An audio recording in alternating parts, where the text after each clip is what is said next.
I seriously can't believe people listen to that. I don't get it. Jesus Christ, fucking hipsters. Anyway. Hello there, CriterioNate here. Number 468.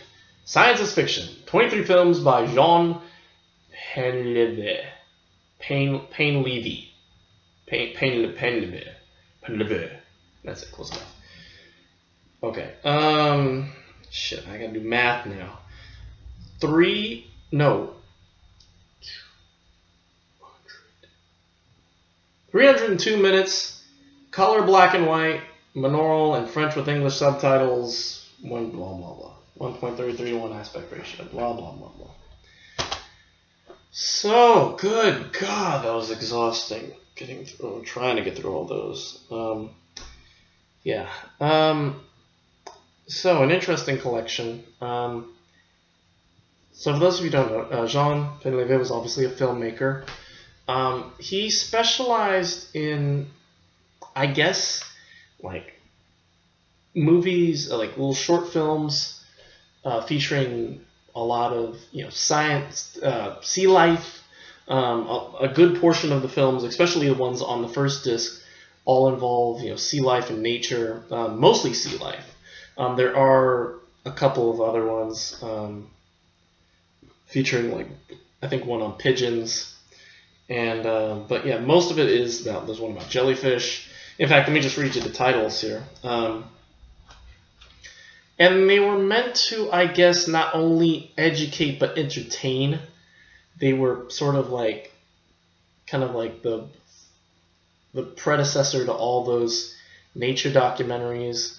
Although I gotta admit, there were a couple I couldn't get through. I had to tap out after a few of these because of my own phobias. I've got that stupid trypophobia stuff where I can't see little holes or like little clusters of holes and shit, And so the one about the octopus was just threw me off. And the first one, Hayes and Steno Reich, just all the clustered little needles were just that freaked me out too much. So I was like, fuck it. But yeah, there's really not much else to say about the shorts other than if you're into learning, if you're into learning something that's also shot in a very kind of prettyish way, here's your set, Let's just go through the films a little bit. I'll just read you the films. Again, there's not much to say about each film other than the fact that, most of them kind of tell their story through the title. And they are what they are. It's Hayes and Steno Reichnews, or Hayes and Steno 1927, 10 minutes, black and white.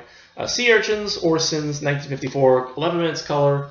How some jellyfish are born. Comet nascent de Méduse, 1960, 14 minutes, black and white. Liquid Crystals, Cristal Liquides, 1978, 6 minutes, color. The Seahorse, Le Hippocampe, 1933, 14 minutes, black and white. The Love Life of the Octopus, L'amour de la Pieuvre, 1967, 14 minutes, color. Shrimp Stories, Histoire des Crevettes, 1964, 10 minutes, color. Asira, or The Witch's Dance, Asira ou les Bals des Sorcières. I'm butchering this, I know. 1972, 13 minutes, color. The Vampire, Le Vampire, that's an easy one. 1945, 9 minutes, black and white. Freshwater Assassins, Les Assassins du Douce, 1947, 24 minutes, black and white. Sea Ballerinas, Les Danseurs de la Mer, 1956, 13 minutes, color. Diatomes, Diatomie, 1968, 17 minutes, color. And Pigeons in the Square, Les Pigeons du Square, 1982, 27 minutes, color. That's disc one, and they're all listed under a title Popular Films. Also on disc one is the soundtrack, the score to Yo La Tengo's The Sounds of Silence. Yo La Tengo is the band you heard at the beginning. They are a kind of, I guess, I don't know what to call them. They're kind of experimental pop, or I don't know what they are. They're hipster shit. That's all I can say. And they've been around since the 80s, and they had a new album come out last month, back in March. Or no, 2 months ago, actually. So I guess they're still doing things, although I don't know why they started doing things in the first place. I guess their music kind of is on like experimentalism and punk rock and college rock and all that. And there's an interview with them talking about when they wrote it back in 2001. I guess they were commissioned to write a score for some of Painleve's films, but they ended up like not watching a lot of the films and didn't really look into a lot of them. They just recorded a lot of music and it somehow worked, I guess. So I guess what you get is, I guess the first 8 films have the soundtrack to them. Yeah, so that's this one. And if you're into Yo La Tengo, hey, here you go. For me, it's not my thing. I'm not a fan of their stuff. Yeah. Anyway, just 2 more films. There's 3 early popular silent films he did. The Octopus, La Purve, 1927, 13 minutes, black and white. Sea Urchins, Les Orsins, 1928, 10 minutes, black and white. And Daphne, La Daphne, 1928, 9 minutes, black and white. All of them were freaky as shit. That's the one thing I admit. At least for the first disc, do not watch this if you are under the influence of marijuana. Do not watch this. You will have or mushrooms, especially mushrooms. Do not take mushrooms and watch any of these films. Maybe the pigeon one is okay, but even then, pigeons are fucking creepy under, I guess when you're high. I wouldn't know. I've never been, so. 2 other films under silent research films. One called The Stickleback's Egg, l'Oeuf de Pinochet, 1925, 26 minutes, black and white. I think that's actually the earliest film on here. Experimental treatment of a hemorrhage in a dog. Traitement expérimental d'une hémorragie chez les chiens. Jesus. 1930, 4 minutes, black and white. And then probably the most interesting for me were the last 4. The films, or actually not the last 4, but for the films for Le Palais de la Découverte. The Fourth Dimension, La Quatrième Dimension, 1936, 10 minutes, black and white. The Struggle for Survival, Images Mathématiques de la Lutte pour la Vie, 1937, 14 minutes, black and white. Voyage to the Sky, Voyage dans le Ciel, 1937, 11 minutes, black and white.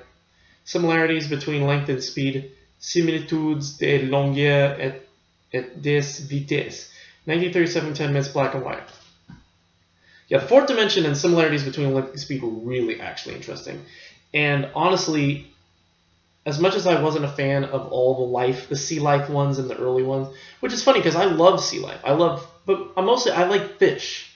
I love just watching fish swim around. I think the extremities, as the extreme nature of Painleve's films, I couldn't get into personally. However, yeah, the Fourth Dimension, The Struggle for Survival, Voyage of the Sky, similarities between length and speed, those are really interesting and really informative and kind of funny at times too.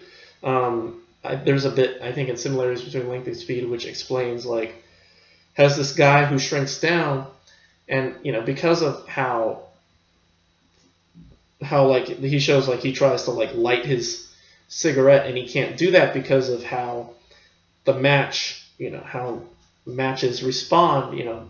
The spark responds under that pressure. The smaller, you know what I mean. You know what I'm getting at. When you shrunk down, the wind is so much more heavier than it is than match would be put out instantly, and how if you that's why, because of size and all that, you can't make something so big, otherwise it'll topple under its own weight. He kind of shows an example with the Eiffel Tower. You can't make the Eiffel Tower bigger than it, way bigger than it already is, otherwise eventually, due to gravity and all that, and and mass and whatnot, you know, it will eventually topple over and fall and kill itself, you know. So anyway, so those were really interesting, and those were worth it, the wait, you know, getting there.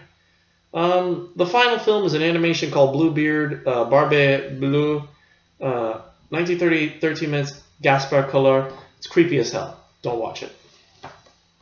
And yeah, those are the films. Disc 3 is, as if you didn't have enough, was actually pretty interesting. Although fucking long. It's a nearly 3-hour documentary called Jean Painleve through his films. And it's basically, I guess it was produced, it's 1988, 169 minutes, color, black and white, Manolo and French with language, blah, blah, blah, blah.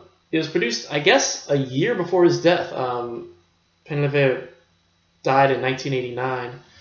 And so it's basically him just going through, it's an 8-part TV series, and he talks about, I guess, his life, and he goes through, you know, a bunch of his films in 8 parts, you know, and so he talks about him, and it was produced, you know, I guess, you know, during that time, because you see him, I guess it's mostly just him talking, you know, so, I mean, I guess there you go. I mean, that's probably the best package, you know, it's definitely better than listening to a bunch of film critics, you know, talk about his work, so, you know, I give kudos to Criterion for including that in the set, so, will I buy this one? Probably not. In fact, I don't even know if it's still in print. Yep, it's. Oh wait, no, it's still in print according to Wikipedia. It's still in print. So okay. Well, maybe. I don't know. I don't know if it's worth the money just for the three or four films on disc 2 that I really liked. But overall, I guess this dude was a really, all I can say is he was a very interesting director. The work he did was definitely not for everybody. If you're not into bugs or, you know, creepy sea life creatures, then do not watch this. However, if you're interested in learning something new about sea life or nature or just science in general, and how, you know, how nature works, I would check it out. Yeah, so that's all I've got to say about this. Science is fiction. What do I give this? Yeah, it was pretty creepy. I mean, this is just my own thing, you know, because of my, you know, because I wasn't able to actually physically watch some of these, I can't give it an A. And again, the whole Sounds of Silence, the Yola Tango, the Sounds of Science thing, the Yola Tango thing was not a fan. So I give this a B. I'll give it a B. Well, I want to give it a B minus, but B, it does what it needs to do. It's just kind of cluttered up with stuff, you know. You probably could have whittled this down to a 2-disc set. You didn't need to put 23 damn films on here, including Yola Tango. So yeah, there you go. B, science is fiction. So that's it for today. Tomorrow, the hit. Sunday, or actually, by the time I upload this, it'll technically be Saturday. So later on today, the hit, and then Wise Blood on Sunday, Alexander Corder's Private Lives on Monday, and then yeah, the Pigs, Pimps, and Prostitutes. We'll start that on start the first one on Tuesday, and I think that's Pigs and Battleships, and then the third one. The Insect Woman. The second one, the Insect Woman, on Wednesday. Intentions of Murder on Thursday, and so on and so forth. And we'll figure out when the next, when the Eclipser comes back in. But yeah, I've got them all coming in, and hopefully we'll see what we get tomorrow. So that's it for me. Thank you for watching. Don't listen to Yola Tango if you can avoid it, you know, because they'll put you to sleep. And or maybe unless you like that kind of thing. So, I don't know. Just watch out for those jellyfish. They're fucking creepy. Watch out for those octopus too. They got the, oh god, that's gross. Anyway, that's it for me. Thank you for watching, and we will see you all later on today for the hit. And until then, goodbye. Oh, wait a minute. No, wait. Until then, thank you, and until then, rather than goodbye, let's just say, hang on.